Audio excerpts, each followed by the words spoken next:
Alright, ito yung tatattoo natin ngayon sa braso ni Bossing, si Mama Mary, na may praying hands tapos sacred heart. First tattoo pa yan, partida. Ano boss, game na? Game na. Panoorin nyo na lang, alright.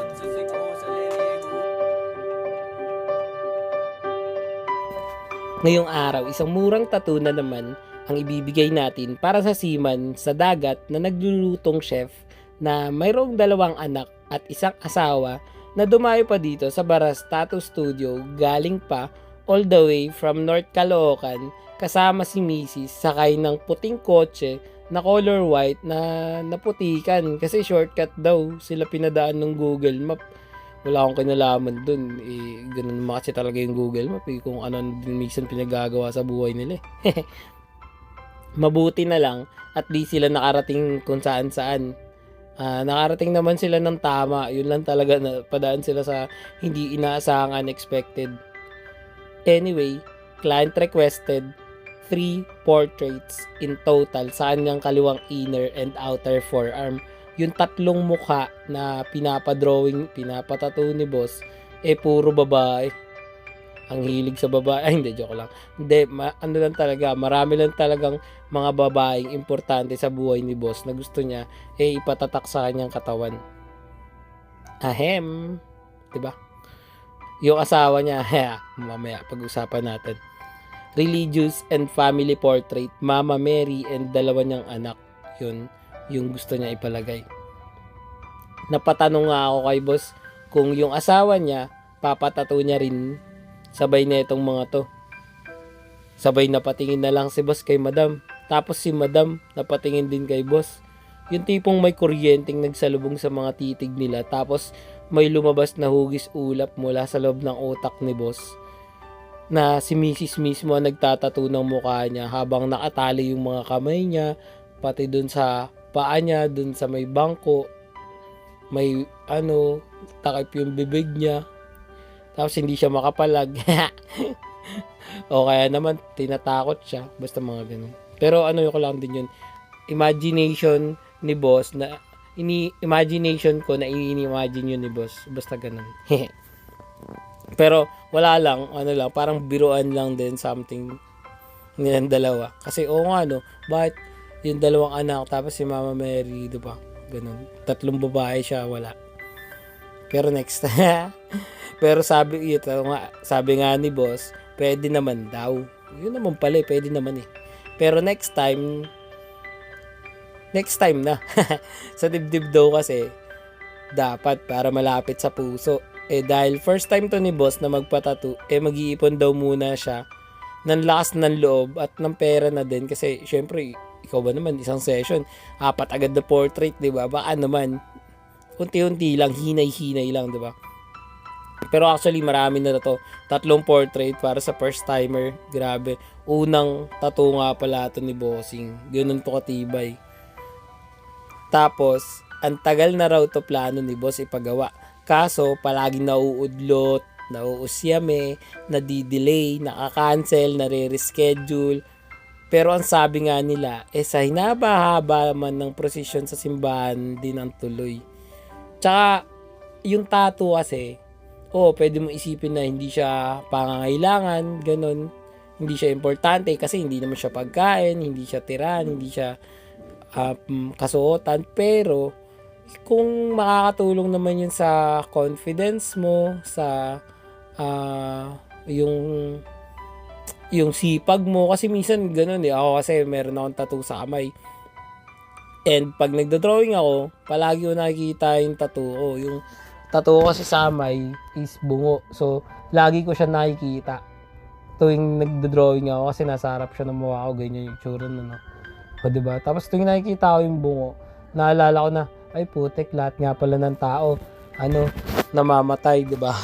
Kaya ako, inisip ko na parang para sa akin, kaya bungo yung tattoo is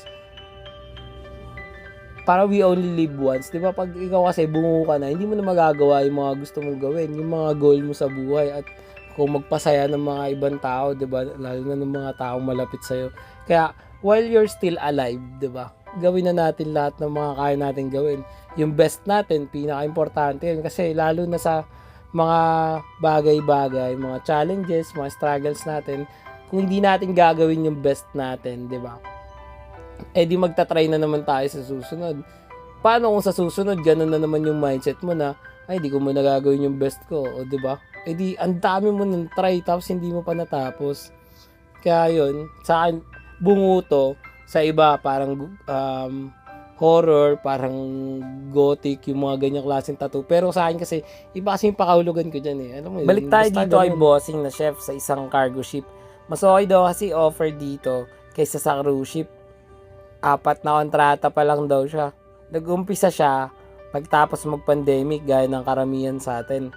Yung trabaho ni boss, hindi rin basta-basta kasi kailangan nilang siguruhin yung quality, pati yung safety ng pagkain para sa lahat ng mga nagtatrabaho doon or ng mga tripulante. Uy, big word yun. Hindi ko rin alam yung ibig sabihin nun, basta nakakita ko lang.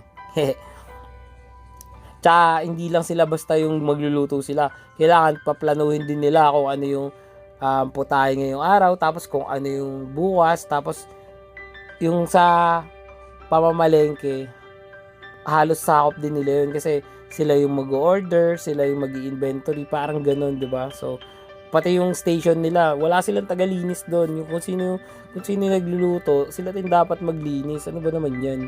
Parang meron yun eh, Claygo, 'di ba? Clean as you go.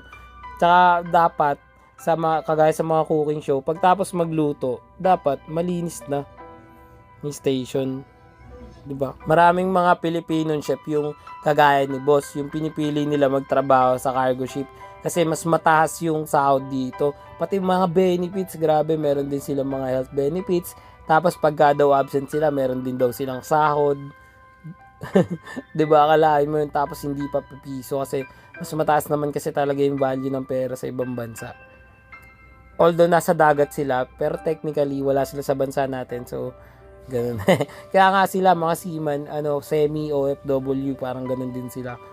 Yun nga lang, mas maliit, mas maiksi lang yung kontrata nila kasi konti lang din yung day off nila. Like sa mga typical na OFW, yearly or every 2 years sila nakakauwi. Ang mga seaman, like 9 months contract, ganun.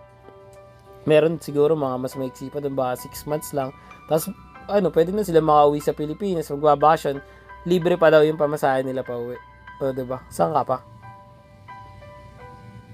Tsaka bukod doon sa pera, marami rin yung chance nila mag-ipon kasi wala yung mga buraot ng mga kapitbahay, yung mga kainuman, yung mga nangungutang. 'Di ba? At least pagka nandoon sa ibang bansa, pag sahod mo, pwede mo i-diretso sa savings, sa bangko mo yung sinahod mo. So makakapagpundar ka talaga, 'di ba? Pagbalik mo dito sa Pinas. Tsaka makakaranas sila ng iba't ibang klaseng kultura kasi lalo na sa mga ganon barko, marami silang katrabaho, marami sila dun sa isang kumpanya na kasalamuhan nila galing sa Middle East, galing sa ibang Asian countries, sa Western, sa Europe, 'di ba? Tapos nga pala, magpapasko kasi may mga natitira pang schedule, lalo na next week. Aba, kung gusto nyo guys magpa-schedule, kontakin nyo na agad ako sa FB page More Than Vlogs. Text o tawagan ako sa cellphone number ko, 0970-825-0395. Sa mga nag-iisip dyan na ang hirap, ang traffic, magbiyahe, ang layo ng Baras Tattoo Studio ko. Aba, huwag na yung mag-alala guys. guys, pwede ko na makipuntaan, may motor naman ako eh. Basta, umayos lang kayo. Hindi, basta wag nyo lang ako ililigaw. Pupunta ako kayo dyan sa mga lugar nyo. Okay? Dali na, ngayon na agad. Habang may natitira pa mga schedule this December. Pag di kayo nakaabot this December, di January na lang kayo. Alam nga naman, di ba? Ang hirap naman nun, pipilitin mo kung di ka naman nakaabot. Di January ka na lang. Basta wag mo gagastusin. Baka ipamigay mo lahat sa mga nangangaroling yung pera mo. Ipunin mo. Tapos ibigay mo sa akin. Ay, hindi. Siyempre, magpapatato kayo. Bibigay mo yung sa akin. Ibabayad mo, di ba? Mura lang naman, guys. Ang dali ko lang kausap eh. Dali na. Bago matapos tong video, panoorin at alamin muna natin ang tattoo client review. Let's go! Yeah, gusto mo ba ng tattoo? I got you bro. Full back, full sleeves, full leg, let's go. Full front, sa tuhod, sa siko, sa leeg, ulo kahit face ganado. Support local, proud Pinoy artist. Murang tattoo pero maangas, legit. Daw ang pinaghirapan, buyat bawat beat. Baguhan pero may diskarte, hindi cheap. Line, shading, harmony, flow, texture, contrast, light and shadow. Design na malupit, ako bahala sa'yo. Sa studio man o home service, let's roll. Pwedeng umaray pero Boss, bawal tapos na yung tattoo natin. Anong masasabi mo? Ganda. Yun, grabe, 3 portrait. Rate mo na boss, 1 to 10. 10 of 10. Yun, grabe. Isang, isang upuan lang ni boss. Binayo pa tayo niya ni bossing galing sa At Caloocan. North Caloocan pa yan. Kulit ka pa ba boss? Oo. Maganda lang. Yun o.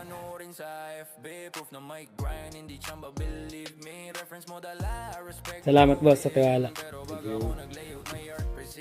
Tattoo journey ko, bagong wave, bagong buhay. Pero skills ko, steady defect tunay. Kung gusto mo ng kwento sa balat